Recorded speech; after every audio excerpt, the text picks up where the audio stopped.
Pozdrav svima iz Mješavu, snimit ćemo jedan klip. Šta ćemo da kažemo? Kompjuter. Prva stavka je kompjuter.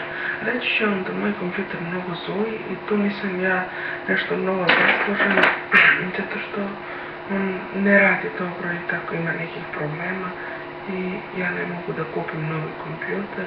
Što da kažem drugo? Radim s onim što imam, trudim se, to je bitno i tako, što da kažem još. Ovo obaveštenje za Željka, neka pogleda Željko, ima neka novost na ovom kanalu. E sad, novost, on zna šta je to, nije bitno, neka pogleda, pogledajte svi ako hoćete, neke klipove sam izbrisao. Što kažem, ja volim da sarađujem, lepo da radimo kao za jedan kanal. Pohvala za Željka. Radim tu s drugarima nekim, snimamo i tako to. Dobro, da vas ja ne gušim mnogo. Hvala što ste gledali. Pozdrav. Yes.